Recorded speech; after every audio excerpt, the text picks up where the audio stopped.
reason why people call Sophie Cunningham MAGA Barbie, and people are starting to fill the arenas to watch her and Caitlin Clark. She's not apologizing for saying that there should be no men in this woman's sport. It's caused an absolute crisis. People are losing their mind. Photo of Brittney Griner, a full beard after being released from a Russian prison. The WNBA's Brittney Griner is a man. Men should not play sports against women. I'm not going to get into all the bullshit that's going on out here in the world today. If anybody thinks that, I think they're stupid. I'm not. The WNBA gathered its task force to answer one seemingly simple question: what is a woman?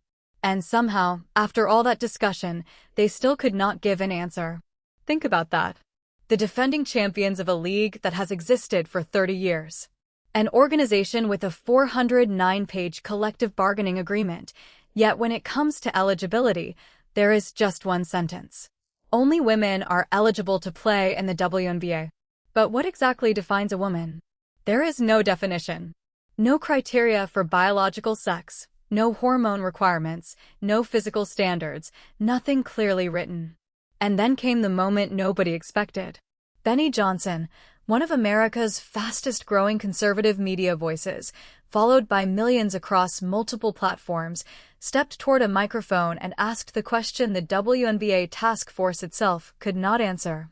Suddenly, the issue was no longer buried inside a policy document or hidden behind league language. It was standing directly under the spotlight, waiting for an answer.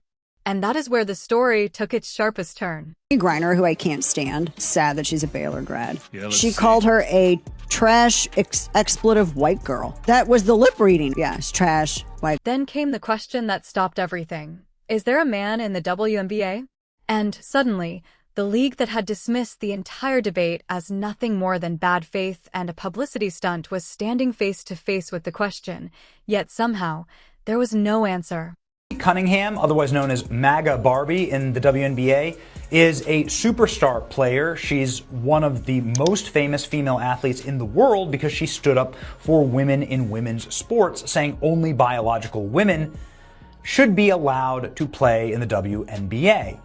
And for that, she is literally risking her life. Check this out. This is what happened to Sophie Cunningham last night when she was clotheslined by a filthy, dirty player for Chicago who has a name that I can't pronounce, or maybe I just refuse to do that. That's my right as an American. But this is a player that has attacked Caitlin Clark, gouged her eye out, that has now bloodied the face of Sophie Cunningham. And as soon as she did this, she tweeted white privilege, meaning she's declaring this is a race crime. Now, if a white woman was doing this to black women, it'd be the #1 story in the world. She'd be banned from the league forever. But somehow black women are allowed to get away with this against white women. And it's white women in the league who make themselves a target by simply standing up for traditional values and common. While Brittney Griner was visibly furious over the growing exposure, Sophie Cunningham's earlier warning suddenly seemed more relevant than ever. Then Benny Johnson stepped forward and asked the question nobody wanted to touch: is there a man in the WNBA after the league refused to define what a woman is? It was simple. It was direct. The kind of question even a 4-year-old could answer without hesitation. Yet somehow, the WNBA task force had gathered, debated, and still could not provide one. But I'm never going to think it's all right for men to play sports against women. And I don't even think that's controversial. That's the thing that's funny. Like some of this stuff make, like when you see these debates on television, I'm like, yeah, men shouldn't play sports against women. I'm done. I don't want to hear you try to explain it to me. No, I don't want to hear it. I'm not going to argue with you. Men shouldn't play sports against women. I'm done. There's a lot of we can argue over. That ain't. You women out there, y'all petty, man. Hey, LeBron, you're 100% right on these girls hating on Caitlin Clark. And that is exactly why the question cuts so deep, why it exploded across every major sports platform within hours.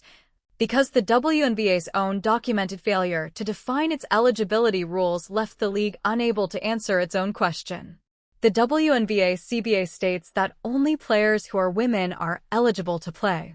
But that policy never clearly defines the word woman, nor does it establish specific criteria for biological sex, hormone levels, or physical attributes.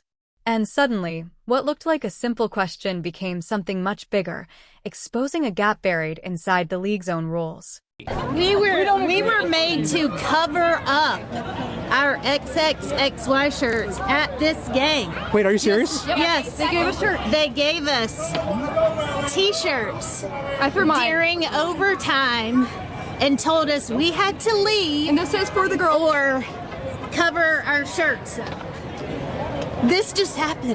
Where were you sitting? Floor 4-3 row C. Yeah. Third row of floor 3.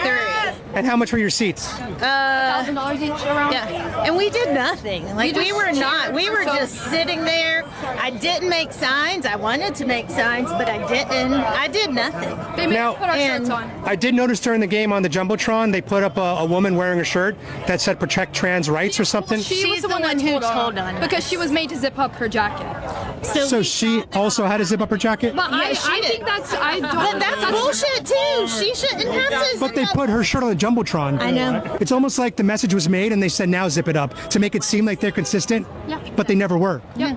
No, never are. And why did you spend so much on tickets? Why was it important for you to be here today? To support Sophie Cunningham and to support women in women's sports because it's just common sense. And what's the relation here? That's my daughter. And are you an athlete? I used to be until I had a bunch of knee surgery. What sport? I did all sorts here. I did soccer. I did all of that. Yeah. And did this issue ever come up? Like, did a biological man ever try to play against? No, we're from here, so it hasn't happened here A lot. But I can't believe that just happened Yeah, that's in shocking. Atlanta. There is no clause stating that someone becomes eligible simply by declaring or self-identifying as a woman.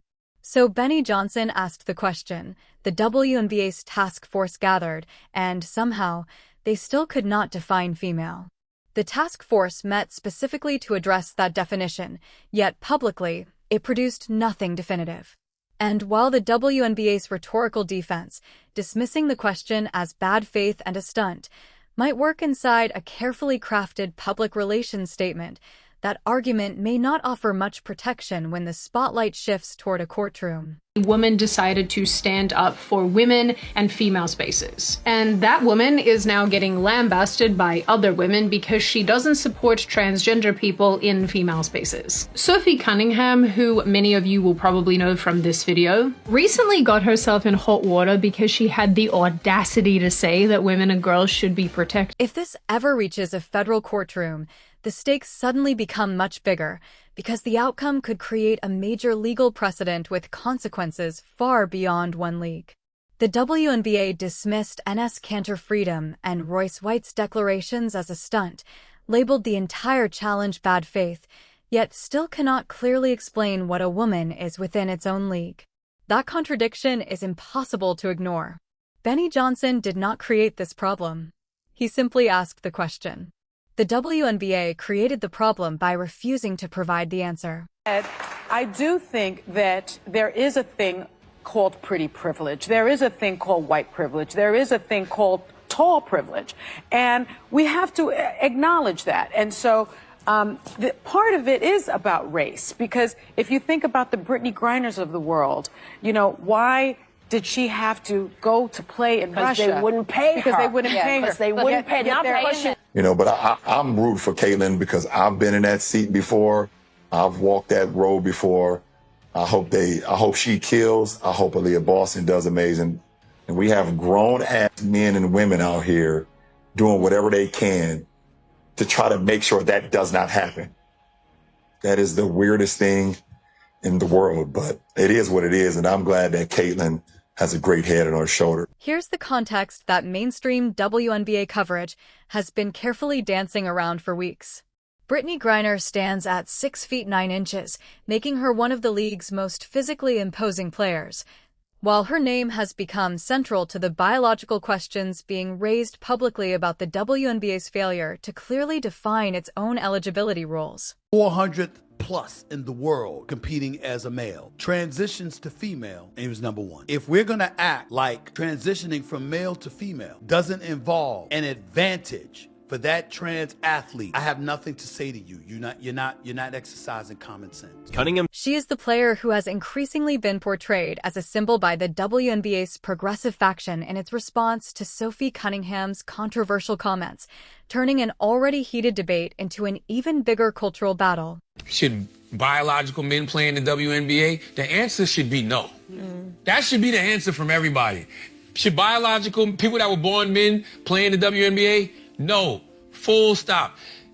Any other thing? And there is no, whoa, so are you saying transgenders don't have a right to say? Man, shut the fuck up. I ain't saying nothing like that. You asked me a specific question. Do transgenders belong in the WNBA if you're born a biological man? No.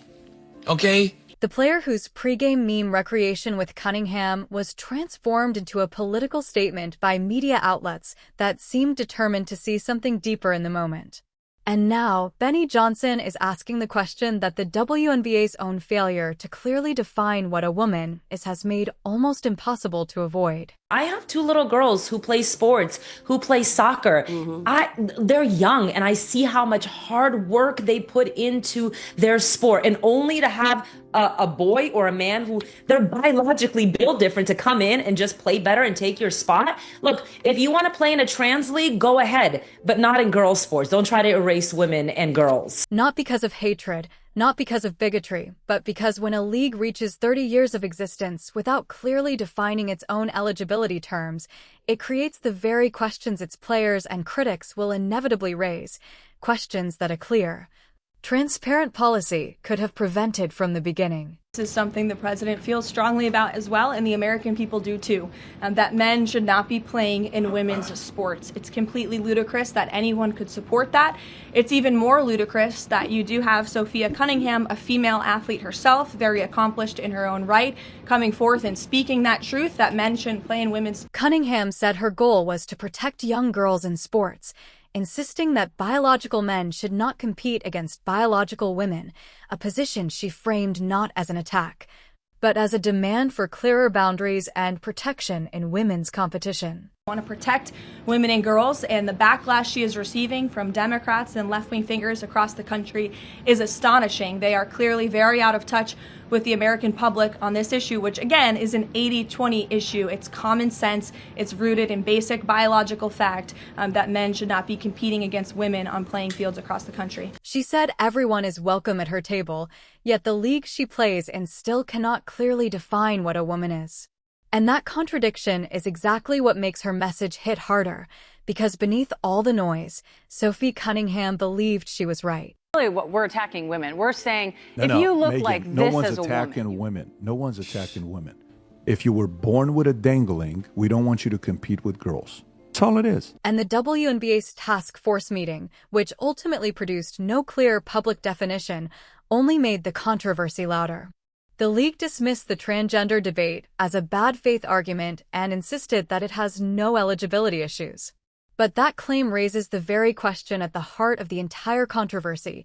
If there is truly no issue, why was the league unable to clearly define the standard? Because this isn't, as you said, Tommy, a whoops. This is intentional. This was targeting Sophie Cunningham, and I don't care if the player is white or black. It does not matter. When you do this to somebody, this is horrible for the league. Obviously, this was done because Sophie Cunningham stood up for women, saying that men shouldn't play against women in sports because there is obviously a chromosome advantage, just like you see with steroids, a chemical advantage. No eligibility issues. That is the WNBA's official position. According to the league, there are currently no transgender women playing in the WNBA, and none are presently trying to enter the league. Yet that statement only pushes the conversation toward an even bigger question about what the league's eligibility standards actually mean. Women are 51% of the population. We need to start acting like it. Boycott the WNBA. They don't know what a woman is. They don't know how to protect women in girls' sports. In the WNBA, the W that stands for woman, not trans, that starts with a T. Woman. Y'all don't know what that is? Boycott them. Our girls deserve fairness in their sports and in the locker room. And I'm just having it really up to here with the WNBA and their cowardice. And every fucking WNBA player that says, oh, I don't mind a trans on a team with me, you're fucking lying. You haven't had it. You haven't experienced having a male in the locker room with you. I have. It is fucking demeaning. It crosses our boundaries. It disregards our privacy and what we actually want as women. Fuck the WNBA and any other sports league that allows men to play with women.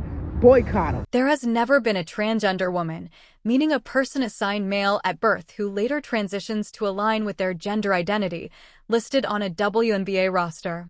That distinction matters because it sits at the center of the debate now surrounding the league's eligibility policies. Sophie Cunningham was brutally fouled in the face during today's game, and the offending player, Dejanay Carrington, was ejected after officials ruled her hit a flagrant 2. But after the ejection, Carrington posted, quote, white privilege on social media and tagged the Indiana Fever. The on-court drama follows weeks of backlash and protests against Cunningham for speaking out against including transgender athletes in the WNBA. That may be factually true, but it completely misses the reason this debate exists in the first place. The debate exists because the WNBA wrote a CBA without clearly defining the word woman. It exists because Cheryl Reeve wore a political shirt declaring that trans kids belong while coaching inside the league. And it exists because Gabby Williams publicly said she would welcome a biological male onto her team at any time. That's a flagrant 2 every single damn time in the NBA and the WNBA. But you know things have devolved when you got the Attorney General for the state of Florida saying that's why WNBA games ain't here because guess what? We are the prosecutor. Attorney General James Uthmeyer, the WNBA knows better than to play games down here in Florida because I'll be charging people with assault. I should probably clarify. Assault and battery. That is from the Attorney General of the state of Florida. The debate continues because the league still cannot answer Benny Johnson's question. The absence of a current transgender player in the WNBA does not somehow erase the deeper issue. The league still has no clear definition of what a woman is. And the WNBA's rhetorical defense, dismissing the discussion as bad faith, may sound powerful in a statement, but it will not necessarily protect the league inside a courtroom. That is not a political take. It is a legal observation. Clark's head coach, Stephanie White, well, she didn't want biological men kicked out of women's sports, and she made that pretty clear. I don't know that I would say that I'm educated enough from a scientific standpoint. I don't ever believe that exclusion is an answer. I just don't. I do think, when we think about various levels of sport, various governing bodies of sport and things that go into that, like I said, I'm not educated enough at the different levels. I know growing up, I played with the boys all the time. If Cantor Freedom or White decide to pursue legal action after being denied eligibility without a clearly defined standard, the WNBA could be forced to explain in an actual federal courtroom exactly what its eligibility criteria are. And that is where the argument gets complicated, because saying only women are eligible while never defining what woman means is not a complete legal standard. It is simply a sentence, and eventually, a court could demand much more. Stephen A. Smith put it plainly in 3 sentences on SiriusXM. We are literally living in a world where a debate has erupted over a CBA that explicitly says the league is for women. Only players who are women are eligible to play in the WNBA. So, as Stephen explained, you can easily surmise that if you are a woman, you are eligible. If you are not a woman, you are not eligible. It sounds simple. It sounds obvious. So what exactly is the complication? Sophie Cunningham said it back in February 2026, months before those words would explode into one of the biggest stories in the WNBA. She told ESPN, "I want to protect young girls in a locker room or young girls in sport who shouldn't have to go against biological men." At the time, it sounded like one statement. Then everything changed. Cunningham, who was branded MAGA Barbie online last month, stood by her belief that girls deserved protection in sports and locker rooms. Suddenly, the label followed her everywhere.